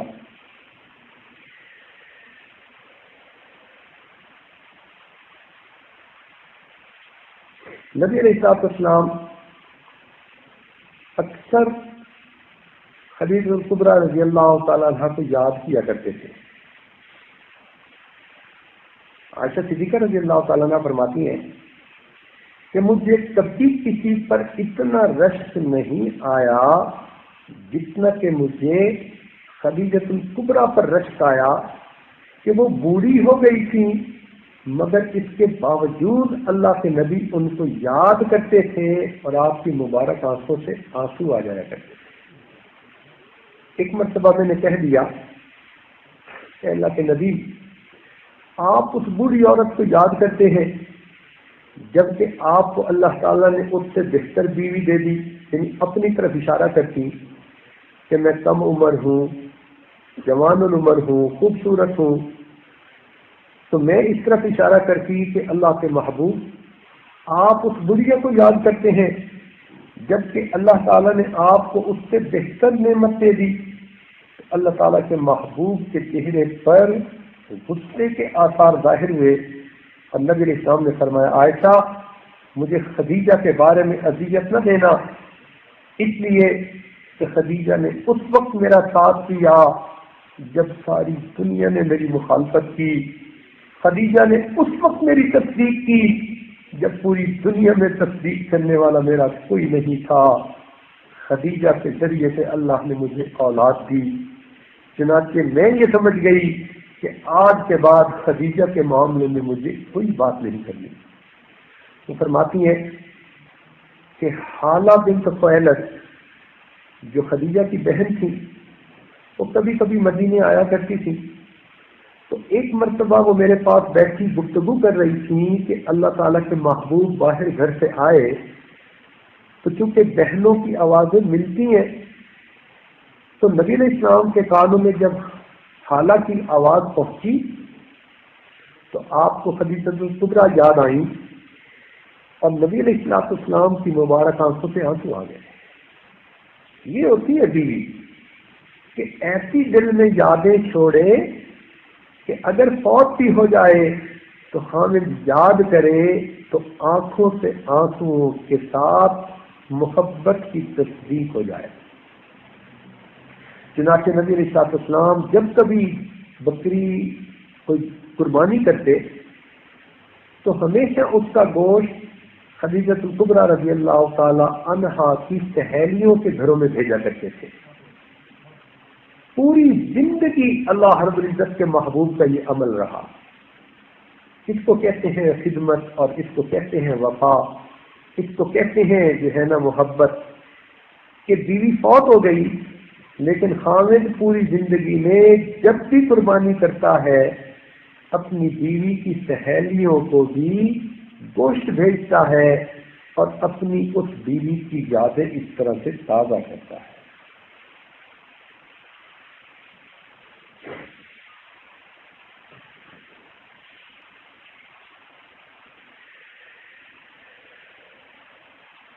چنانچہ خدیجہ الکبریٰ رضی اللہ تعالیٰ عنہ کو اللہ تعالیٰ نے چند باتوں کے اندر اولیت عطا فرمائی۔ اس میں ایک اولیت تو یہ تھی کہ وہ اللہ رب العزت کے محبوب پر سب سے پہلے ایمان لے آئیں۔ دوسری فضیلت ان کو یہ ملی کہ اس امت میں سب سے پہلے انہوں نے نماز پڑھی، اور ایک فضیلت یہ ہوئی کہ اللہ تعالی نے اپنے محبوب کی اولاد ان کے بطن سے ہوئی۔ ایک فضیلت یہ بھی تھی کہ ان کو دنیا میں جنت کی بشارت دی گئی، اور ایک یہ بھی خوبی تھی کہ دنیا میں ان کو اللہ رب العزت نے سلام بھیجے۔ چنانچہ نبی علیہ السلام نے فرمایا کہ خدیجہ جبرائیل امین آئے ہیں اور آ کر تمہیں اللہ تعالی کا سلام کہہ رہے ہیں۔ دیکھو جب بیوی اپنے خاوند کے پہ قربان ہوتی ہے تو عرش پہ رحمان کو اتنی خوشی ہوتی ہے کہ وہ عرش سے اپنے سلام فرش پر بھیج دیتے ہیں۔ تو خدیجہ کبریٰ رضی اللہ تعالیٰ عنہ نے جب یہ سنا تو حدیث پاک میں آتا ہے کہ یہ سن کر انہوں نے کہا کہ اللہ تعالیٰ سلام ہے، جبرائیل علیہ السلام کو سلام ہو، اور آپ وسلم پر بھی سلامتی ہو، اللہ کی رحمتیں ہوں اور اس کی برکتیں ہوں۔ محدثین نے لکھا کہ اس جواب سے ان کے علم اور ان کی ذہانت کا پتہ چلتا ہے۔ ان کو ایک یہ بھی فضیلت حاصل کہ وہ وفات پانے والی نبی علیہ السلام کی پہلی زوجہ اور ایک یہ بھی فضیلت حاصل کہ ان کو دفن کرنے کے لیے اللہ کے محبوب خود قبر میں اترے۔ ان باتوں سے پتہ چلتا ہے کہ اللہ رب العزت کے محبوب کو ان سے کتنی محبت تھی۔ اب آپ یہ سوچیں گی کہ یہ تو ایک مثال، چلیں آپ کو دوسری مثال بھی دے دیتے ہیں تاکہ بات اچھی طرح آپ کے ذہن میں بیٹھ جائے۔ نبی علیہ السلام کی ایک اور زوجہ محترمہ تھی جن کا نام تھا عائشہ صدیقہ رضی اللہ تعالی عنہا۔ یہ پہلی مثال ان کی دی جو عمر میں بڑی تھی، اور دوسری مثال میں ان کی دے رہا ہوں جو عمر میں بہت چھوٹی تھی۔ فرماتی ہیں کہ میں گڑیوں سے کھیلتی تھی اور کھیل رہی تھی کہ جب میری رخصتی ہو گئی، بلکہ جب نبی علیہ السلام کے گھر تشریف لائیں تو اس وقت بھی گڑیوں سے کھیلتی تھی، اور انہوں نے ایک گھوڑا بنا رکھا تھا جس کی آنکھیں وغیرہ تو ظاہر نہیں تھیں مگر اس کے پر سے بنے ہوئے تھے، رف قسم کی چیز تھی۔ تو ایک دفعہ اس کے ساتھ ویسی کھیل رہی تھی تو نبی علیہ السلام نے پوچھا یہ کیا ہے؟ کہنے لگی میرا گھوڑا ہے۔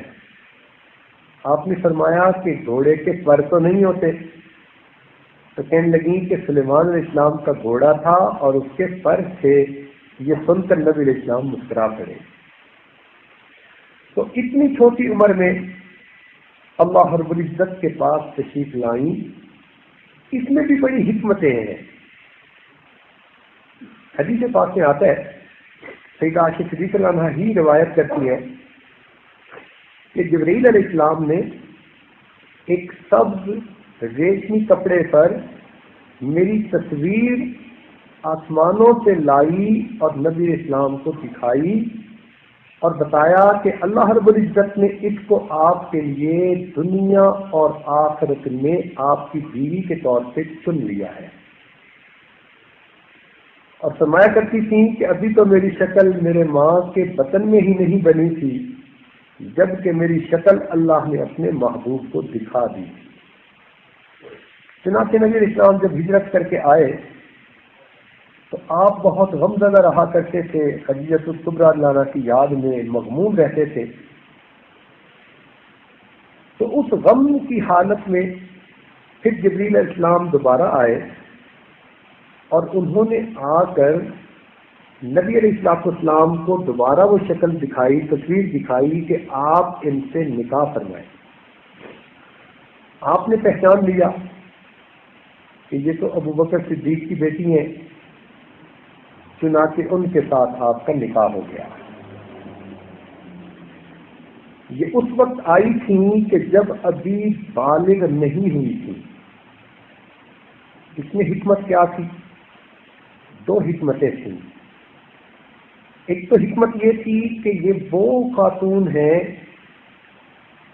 کہ اللہ تعالیٰ نے چاہا کہ جب یہ بلوغت کی زندگی میں قدم رکھیں تو ان کی پہلی نظر اللہ کے محبوب کے چہرے کے اوپر پڑے۔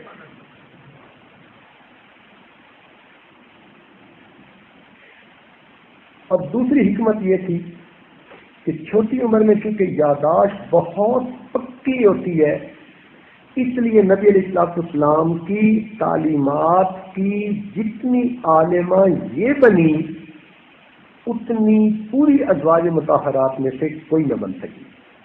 بلکہ امام زہری رحمۃ اللہ علیہ فرماتے ہیں کہ اگر تمام ازواج مطہرات کے علم کو جمع کر لیا جائے تو عائشہ صدیقہ عنہا کا علم ان سب سے زیادہ بڑھ جائے۔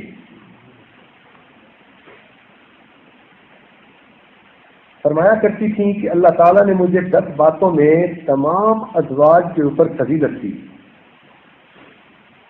پہلی فضیلت کہ اللہ تعالیٰ نے میری صورت اپنے محبوب کو دکھا دی کہ یہ دنیا میں اور جنت میں آپ کی زوجہ بنے گی۔ دوسری فضیلت کہ میں ہی تھی جو کنوارے پن میں نبی علیہ الصلوۃ والسلام کے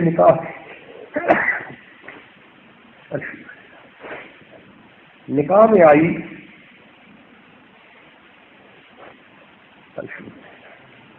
جتنے بھی باقی ازواج مطہرات تھیں یا تو وہ بیوائیں تھیں یا مطلقہ تھیں. میں ہی تھی جو کنواری تھی اور اللہ کے محبوب کے نکاح میں آئی.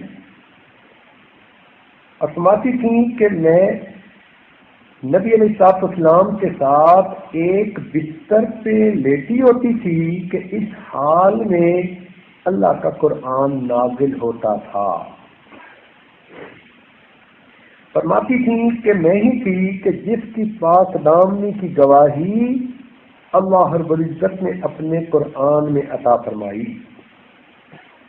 پانچویں فضیلت فرمایا کرتی تھیں کہ ایک موقع پر نبی علیہ السلام کو جھنڈا بنا کر لہرانے کی ضرورت تھی اور آپ کو اس کی ڈھونڈ رہے تھے. جب مجھے پتہ چلا تو میرا ایک دوپٹہ تھا جو سفید بیک گراؤنڈ تھا اور اس میں کالی لائنیں لگی ہوئی تھی. میں نے وہ اللہ کے محبوب کی خدمت میں پیش کیا.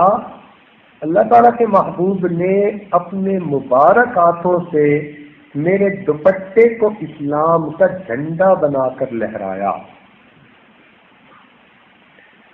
چھٹی فضیلت یہ فرماتی تھیں کہ میرے ماں اور باپ دونوں مہاجر اور صحابی تھے.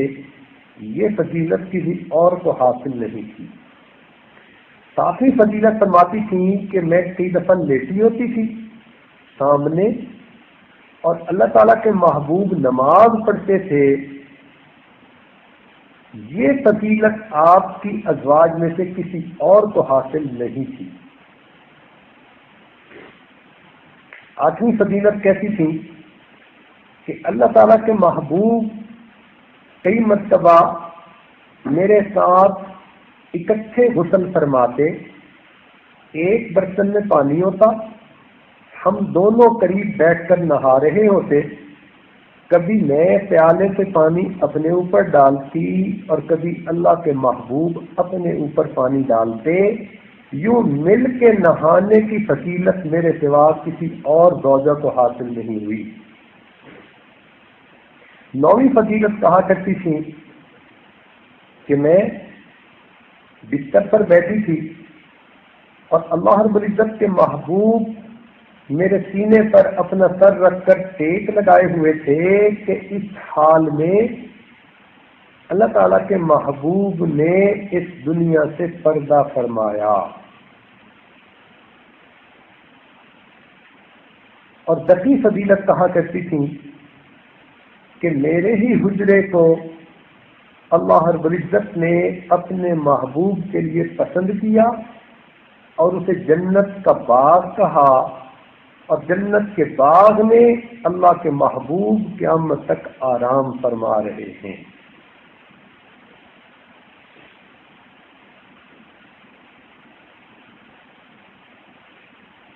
اس کے علاوہ بھی ان کی فضیلتیں تھیں. مثلا اس عاجز کے ذہن میں یہ بات آتی ہے کہ ازواج مطہرات میں وہی تھیں جو آپ صلی اللہ علیہ وسلم کے خلیفہ صدیق اکبر رضی اللہ تعالی عنہ کی بیٹی تھیں, جو آپ کے پہلے خلیفہ بنے اور جن کو نبی اسلام نے صدیق کا لقب دیا. یہ فضیلت بھی کسی اور کو حاصل نہیں. اور اللہ تعالیٰ نے قرآن مجید میں جو آیت نازل فرمائی اس میں مغفرت اور رزق کریم کا جو وعدہ کیا وہ براہ راست انہی کے بارے میں تھا. یہ فضیلت بھی کسی اور کو حاصل نہ ہوئی. فرماتی تھی کہ کئی مرتبہ ہم کھانا کھا رہے ہوتے تو اللہ تعالیٰ کے محبوب گوشت کی بوٹی کھاتے اور آدھی بوٹی کھانے کے لیے مجھے عطا فرما دیتے. ایسا ہوتا کہ میں پانی پی رہی ہوتی اور اللہ کے محبوب مجھے فرماتے کہ میرے لیے پانی بچا لینا اور میرا بچا ہوا پانی اللہ رب العزت کے محبوب نوش فرماتے تھے۔ اکثر ایسا ہوتا کہ اللہ کے محبوب میری گود میں اپنا سر مبارک رکھ کر سو جاتے۔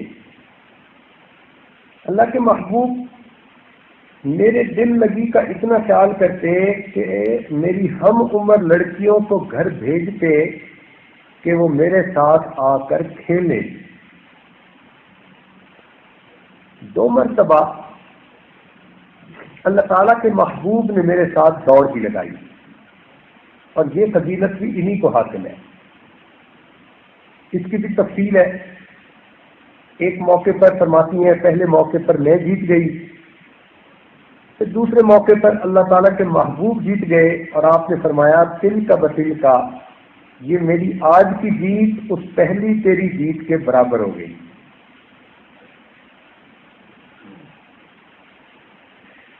تو دیکھیے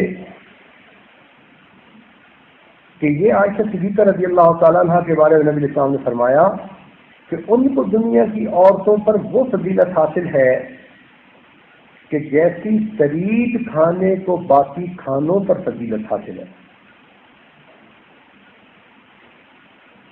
بہت ذہین تھی، چنانچہ ایک مرتبہ فاطمہ الزہرا رضی اللہ عنہا کے ساتھ بیٹھی تھی، تو ماں بیٹی کا رتبہ تھا مگر عمر کم ہونے کی وجہ سے آپس میں دوستانہ بھی تھا۔ تو فاطمہ الزہرا رضی اللہ عنہا مسکرائی، پوچھا کیوں مسکراتی ہو؟ کہنے لگی مجھے خیال آیا۔ کیا خیال آیا؟ کہنے لگی کہ آپ کے والد تو ابو بکر ہیں اور میرے والد تو محمد مصطفیٰ صلی اللہ علیہ وسلم ہیں۔ بس یہ بات سننی تھی کہ عائشہ صدیقہ رضی اللہ تعالیٰ عنہ نے تو نبی علیہ السلام کی تعریفیں کرنی شروع کر دی۔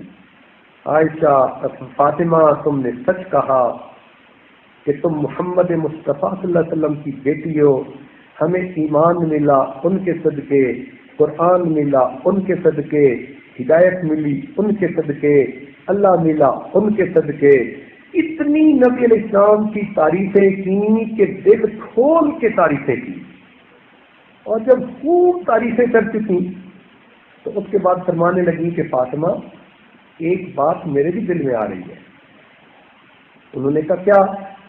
کہنے لگی میرے دل میں یہ بات آ رہی ہے کہ آپ کے شوہر علی المرتضیٰ ہیں تو میرے شوہر بھی تو محمد مصطفیٰ ہیں۔ فاطمہ حیران ہو گئی۔ تھوڑی دیر کے بعد پھر کہا کہ فاطمہ ایک اور بات بھی میرے ذہن میں آ رہی ہے، وہ یہ کہ جب آپ جنت میں جائیں گی تو آپ جنتی عورتوں کی سردار ہوں گی، مگر جس تخت پر آپ بیٹھیں گی آپ کے تخت پر علی المرتضیٰ ساتھ بیٹھیں گے، اور فاطمہ جب میں جنت میں جاؤں گی تو میرے تخت پر محمد مصطفیٰ ساتھ بیٹھیں گے۔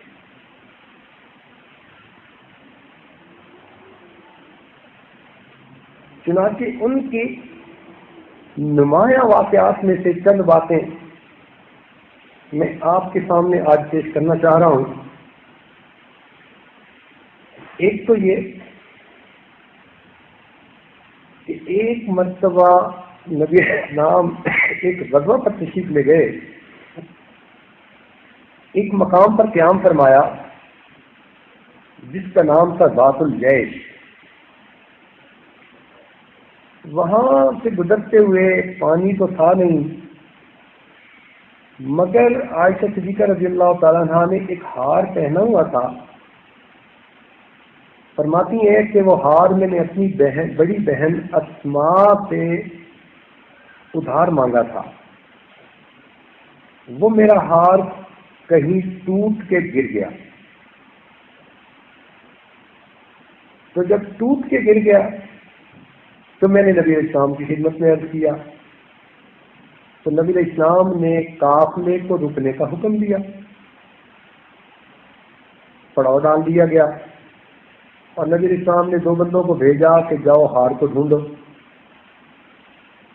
اس دوران اللہ تعالیٰ کے محبوب میری گود میں سر رکھ کے لیٹ گئے،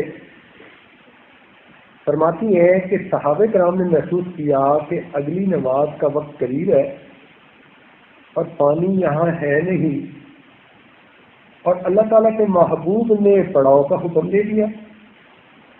تو ان میں سے ایک میرے والد کے پاس آئے اور آ کر کہنے لگے کہ دیکھیں، آپ کی بیٹی کا ہاتھ ڈھونڈنے کے لیے یہاں پڑاؤ ڈالا گیا اور پانی ہے نہیں اور نماز کا وقت قریب ہو گیا، تو کیا بنے گا؟ تو صدیق اکبر اللہ تعالیٰ عنہ غصے میں میرے خیمے میں آئے۔ اللہ تعالیٰ کے محبوب آرام فرما رہے تھے، تو صدیق اکبر اللہ عنہ نے مجھے آہستہ آواز سے ڈانٹا اور کہا کہ عائشہ، کیا مصیبت تم نے کھڑی کر دی کہ تمہارے ایک ہار کی وجہ سے پورے قافلے نے رکنا کو روک لیا گیا؟ تم ایسی بے موقع بات کیوں کرتی ہو؟ اور یہ کہہ کے فرماتے ہیں کہ ابوبکر صدیق عنہ جو میرے والد تھے، انہوں نے میرے بازو کے گوشت پر چٹکی بھری، جیسے غصے میں مائیں اپنے بچوں کی چٹکی بھرتی ہیں۔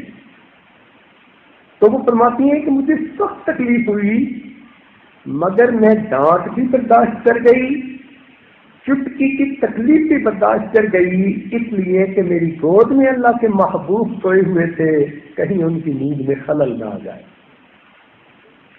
فرماتی ہیں کہ میرے اس صبر کا اللہ نے فوراً اجر دیا کہ اللہ رب العزت کے محبوب جب تھوڑی دیر بعد اٹھے تو آپ کے اوپر اللہ کا قرآن نازل ہوا اور اس میں تیمم کر کے نماز پڑھنے کی آیات نازل ہو گئی۔ فرماتے ہیں کہ پھر میرے والد مسکراتے اور ہنستے ہوئے میرے پاس آئے اور کہنے لگے، عائشہ تو کتنی خوش قسمت ہے کہ تیری وجہ سے اللہ نے امت کے لیے آسانی کر دی، اب اگر کہیں پانی نہ ملے تو امت کے لیے تیمم کر کے نماز پڑھنے کا مسئلہ واضح ہو گیا۔ صحابہ کرام فرمایا کرتے تھے کہ اما عائشہ صدیقہ کا یہ احسان ہم کبھی بھی نہیں بھول سکتے۔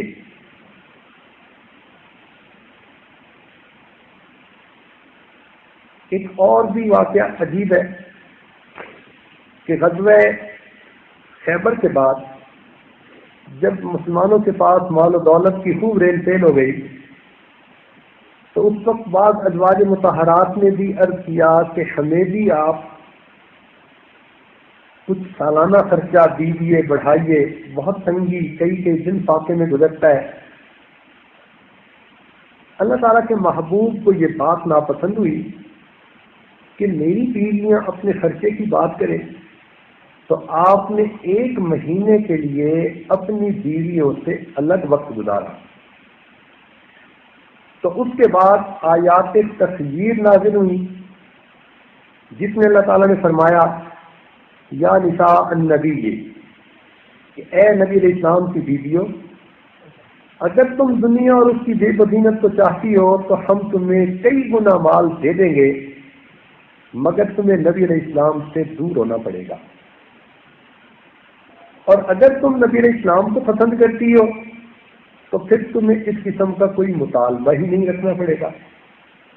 تو جب یہ آیات اتری تو فرماتی ہیں کہ اللہ تعالیٰ کے محبوب سب سے پہلے میرے پاس آئے، اور اللہ تعالیٰ کے محبوب کے دل میں یہ بات تھی کہ عائشہ عمر میں چھوٹی ہے، پتہ نہیں یہ کیسا فیصلہ کر سکے یا نہ کر سکے۔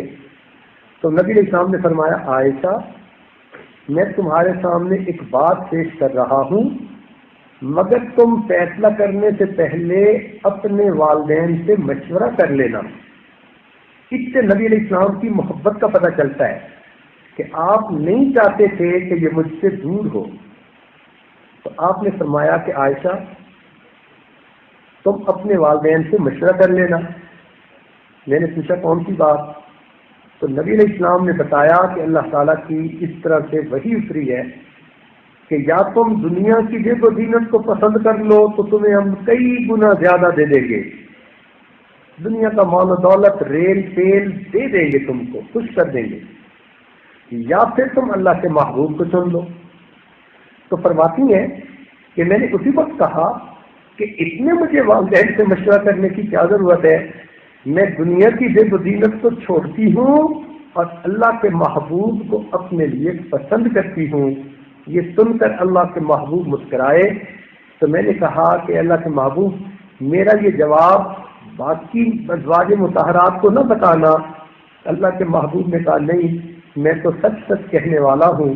چنانچہ باقی ازواج مطہرات کو جب پتہ چلا کہ ام المومنین عائشہ صدیقہ نے یہ کہا تو سب نے وہی الفاظ کہے، چنانچہ سب ازواج مطہرات نے اللہ کے محبوب کو پسند فرما لیا۔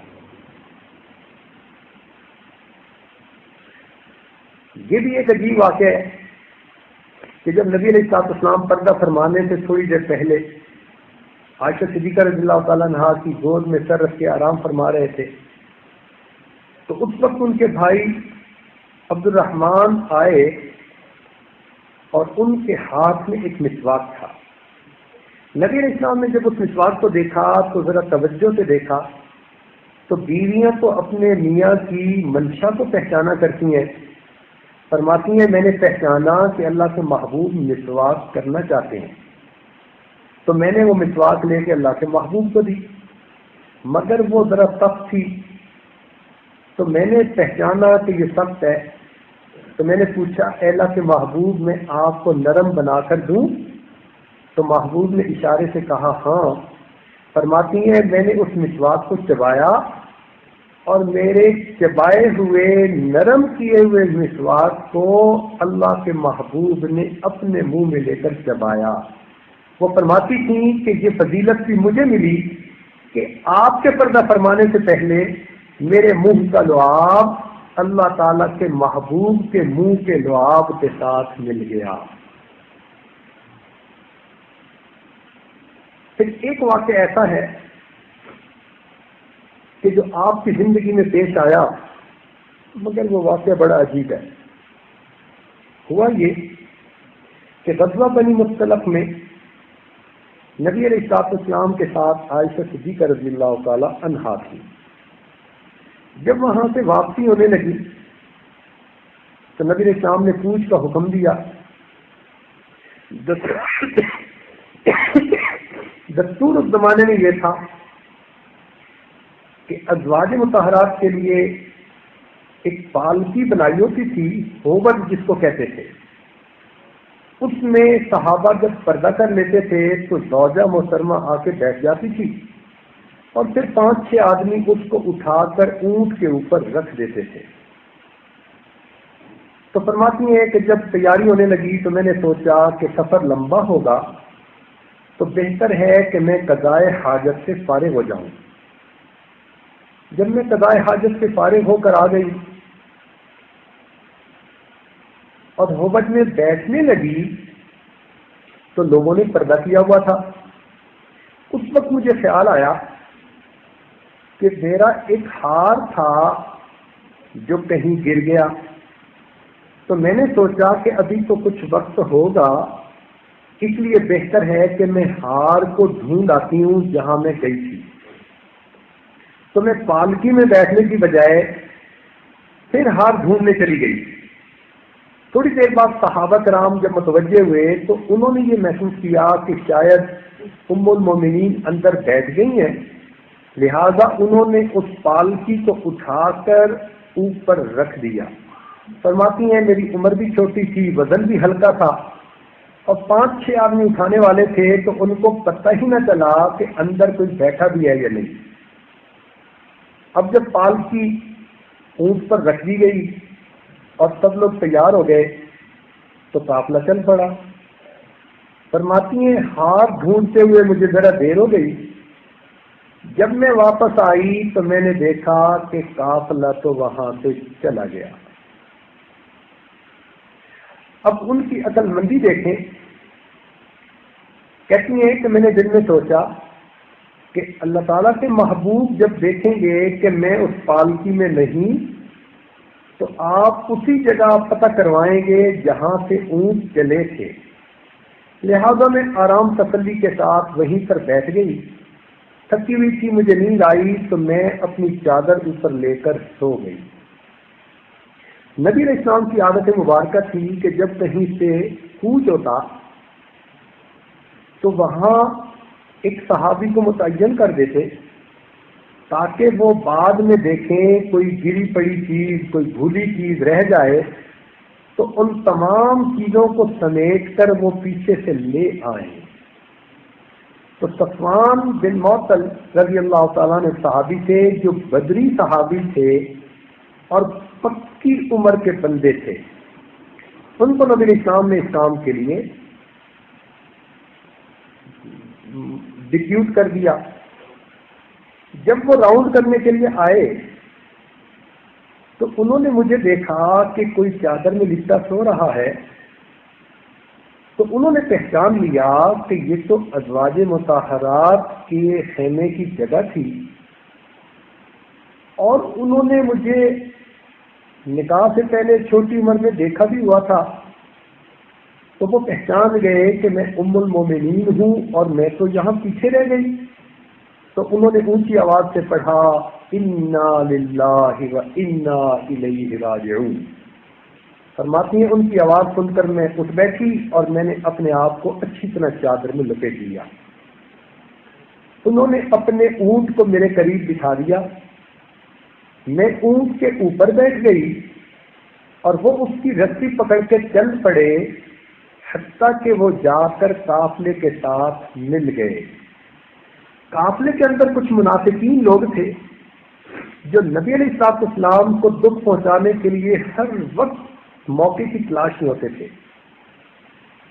جب ان کو یہ پتہ چلا تو انہوں نے تو اس پر بتنگڑ بنا لیا، کیچڑ اچھالنا شروع کر دیا، اور جب نبی علیہ السلام مدینہ میں پہنچے تو انہوں نے پورے شہر میں یہ بات پھیلا دی کہ آپ کی یہ زوجہ معاذ اللہ ارادتاً پیچھے رہی اور ایک صحابی بھی تھے، اور ہمارا خیال ہے کہ یہ اس سے بچ نہیں سکی۔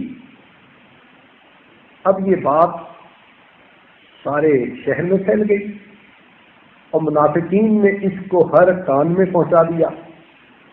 اتنا پروپیگنڈا کہ کئی مسلمانوں کو بھی اس بات پہ دل میں شک پیدا ہو گیا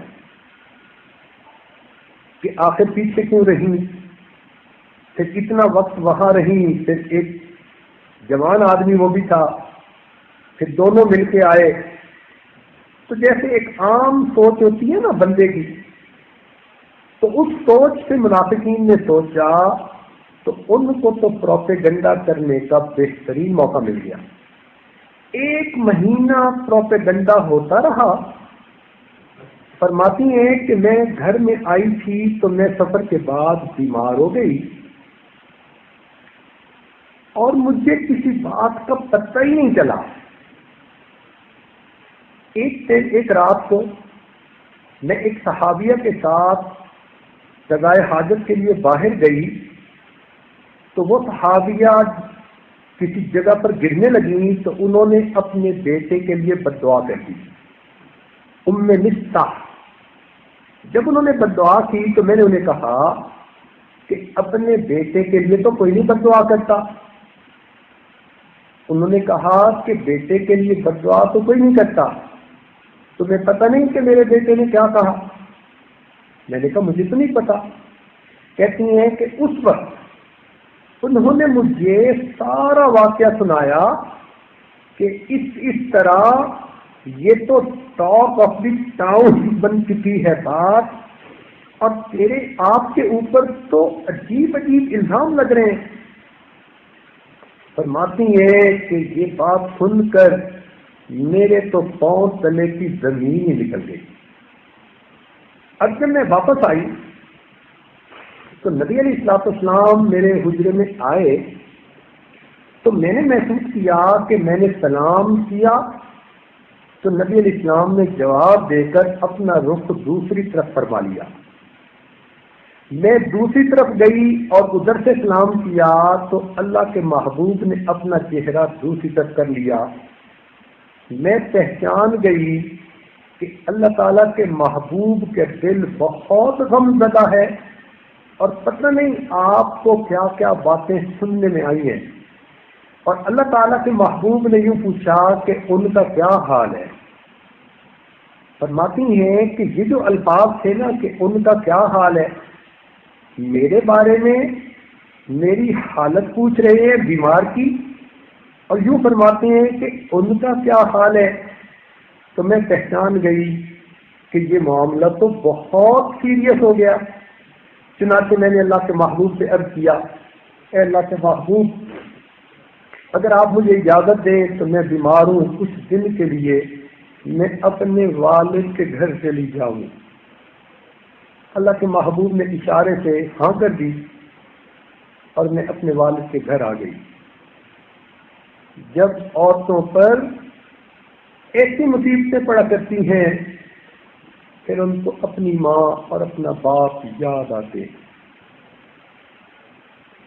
ماتی ہیں میں اپنے والد کے گھر میں آئی، میری والدہ نے دروازہ کھولا، میں نے دیکھا کہ میری والدہ کی آنکھیں رو رو کر سرخ ہو چکی تھی۔ جب اندر پہنچی تو میں نے دیکھا کہ میرے والد ابوبکر صدیق لانو چارپائی پر بیٹھے ہیں، قرآن کی تلاوت کر رہے ہیں، اور ان کی آنکھوں سے آنسو ٹپ ٹپ گر رہے ہیں۔ اس ماں اور باپ کا کیا حال ہو کہ جن کی بیٹی پر الزام لگے، وہ بیٹی جو اللہ کے محبوب کے نکاح میں ہے، ان کے لیے تو مصیبت کا پہاڑ تھا جو ٹوٹ پڑا۔ فرماتی ہیں کہ جب میں نے اپنی والدہ کو بھی غمزدہ دیکھا، اپنے والد کو بھی غمزدہ دیکھا، تو اب میں سوچنے لگی کہ اب میں کس کے پاس جاؤں۔ حامد آخری سہارا ہوتا ہے، وہ بھی مجھ سے خفا، ماں باپ سہارا ہوتے ہیں، وہ بھی غمزدہ ہے، تو اب میں کیا کروں۔ فرماتی ہیں اس وقت مجھے اپنا رب یاد آیا۔ میں اپنے مکان کے ایک کونے کی طرف چلی گئی۔ میری والدہ نے پیچھے سے مجھے دیکھا کہ بیٹی غمزدہ ہے، کہیں کوئی انتہائی قدم نہ اٹھا لے، مگر میں نے مصلی بچھایا اور مصلی بچھا کر میں سجدے میں چلی گئی، اور میں نے اللہ رب العزت سے دعا کرنی شروع کر دی، اے مسکینوں کے پروردگار، اے ضعیفوں کے پروردگار، اللہ سب فریاد کرنے والے تیرے دروازے کو کھٹکھٹاتے ہیں، آج تیرے محبوب کی حمیرہ بھی تیرے دروازے کو کھٹکھٹاتی ہے۔ اللہ یوسف علیہ السلام پر بہتان لگا تھا، آپ نے ان کی پاک دامنی کو واضح فرما دیا۔ بی بی مریم پر بہتان لگا تھا، ان کی بھی پاک دامنی کو واضح فرما دیا۔ اللہ آج آپ کے محبوب کی میرا پہ بھی بہتان لگا ہے، میں فریاد کرتی ہوں، اللہ میرے محبوب کے دل کو میری طرف سے صاف فرما دیجئے، ان کو تسلی دے دیجئے۔ فرماتی ہیں میں رو رہی تھی، دعائیں کر رہی تھی، ادھر اللہ تعالیٰ کے محبوب انہوں نے گھر کی عورتوں سے میرے بارے میں تحقیق کی۔ چنانچہ فرماتی ہیں کہ انہوں نے زینب بن جحش سے پوچھا کہ تم عائشہ کے بارے میں کیا کہتی ہو؟ تو انہوں نے جواب دیا کہ میں نے ان میں خیر کے سوا کچھ نہیں پایا۔ پھر انہوں نے گھر میں کام کرنے والی ام ایمن سے پوچھا کہ تم عائشہ کے بارے میں کیا جانتی ہو؟ اس نے کہا کہ بھولی بھالی لڑکی ہے، اتنی بات ہے کہ سوئی رہتی ہے اور کئی مرتبہ آٹا بکری کھا جاتی ہے، اس کے علاوہ تو میں نے اور کوئی چیز نہیں دیکھی۔ تو اللہ تعالیٰ کے محبوب کو گھر کی عورتوں سے تسلی ہو گئی میرے بارے میں، چنانچہ آپ مسجد نبوی میں تشریف لائے، کیونکہ 1 مہینے سے اللہ تعالیٰ کے محبوب غمزدہ تھے، تو آپ کے جان نثار پروانے صحابہ بھی بہت دکھی تھے۔ چنانچہ نبی علیہ السلام مسجد میں آ کر بیٹھے، صحابہ بھی خاموش ہیں، آنکھوں سے آنسو کی لڑیاں ٹوٹ رہی ہیں، اور اللہ کے محبوب خاموش بیٹھے ہیں۔ نبی علیہ السلام نے اس وقت صحابہ سے بھی مشورہ کیا۔ صدیق اکبر تو چونکہ والد تھے اور اپنے گھر پر تھے، باقی صحابہ وہاں موجود تھے، تو نبی علیہ السلام نے عمر بن خطاب عنہ سے پوچھا، عمر آپ اس معاملے میں کیا کہتے ہیں؟ تو عمر رضی اللہ تعالیٰ عنہ نے جواب دیا، اے اللہ کے محبوب، اللہ تعالیٰ نے آپ کو اتنا پاک فرمایا اور بنایا کہ گندی مکھی بھی کبھی آپ کے جسم کے ساتھ نہیں لگی۔ یہ کیسے ممکن ہے کہ آپ کی زوجہ جس کے ساتھ آپ ایک بستر پہ رات گزاریں اس کے اندر کوئی گندگی ہو؟ اور یہ بات کہہ کر انہوں نے کہا کہ میرا تو دل کہتا ہے سبحانک ھذا بہتان عظیم، یہ تو بہت بڑا بہتان ہے۔ نبی علیہ السلام نے اس کے بعد عثمان غنی رضی اللہ عنہ سے پوچھا، آپ اس بارے میں کیا کہتے ہیں؟ عثمان رضی اللہ عنہ نے جواب دیا، اے اللہ کے نبی، آپ کو اللہ تعالیٰ نے اتنی عظمت دی کہ آپ کا سایہ بھی زمین پہ نہیں پڑتا، اس لیے کہ کسی کا پاؤں اس سائے کے اوپر نہ پڑ جائے۔ تو جس پروردگار نے آپ کے سائے پر دوسروں کے پاؤں پڑنے کو پسند نہ کیا، یہ کیسے ممکن ہے کہ آپ کی زوجہ پر دوسرے کو قابو اللہ تعالیٰ عطا فرما دے؟ نبی علیہ السلام نے سنا تو آپ کو کچھ مزید تسلی ہوئی۔ علی رضی اللہ عنہ بیٹھے تھے، پوچھا، علی آپ کیا کہتے ہیں؟ انہوں نے کہا، اللہ کے نبی، ایک مرتبہ آپ کے نالین مبارک کے ساتھ نجاست لگ گئی تھی، گندگی لگ گئی تھی، آپ پہننا چاہتے تھے، تو جبریل امین کے ذریعے سے اللہ تعالیٰ نے آپ کو جتلا دیا تھا کہ اس جوتے پر نجاست لگی ہوئی ہے۔ تو جو پروردگار نجاست والا جوتا آپ کو پہننے نہیں دیتا، وہ نجاست والی بیوی آپ کے بستر پر کیسے آنے دے گا؟ اللہ کے محبوب کو تسلی ہو گئی، مگر آپ خاموش تھے۔ تو علی رضی اللہ عنہ نے آپ کا دل رکھنے کے لیے کہا، اللہ کے نبی کیوں غمزدہ ہوتے ہیں؟ آپ کے لیے عورتوں کی کمی تو کوئی نہیں ہے۔ جب انہوں نے یہ بات کہی تو عمر رضی اللہ عنہ کو پھر جوش آیا، کھڑے ہو گئے، کہنے لگے، اللہ کے محبوب، آپ مجھے اتنا بتلا دیجیے کہ آپ نے ان سے اپنی مرضی سے نکاح کیا تھا یا اللہ رب العزت کی مرضی سے نکاح کیا؟ تو نبی علیہ السلام نے انگلی کا اشارہ آسمان کی طرف کر دیا کہ میں نے اللہ رب العزت کی مرضی سے نکاح کیا۔ تو عمر رضی اللہ عنہ نے کہا، اے اللہ کے محبوب، جس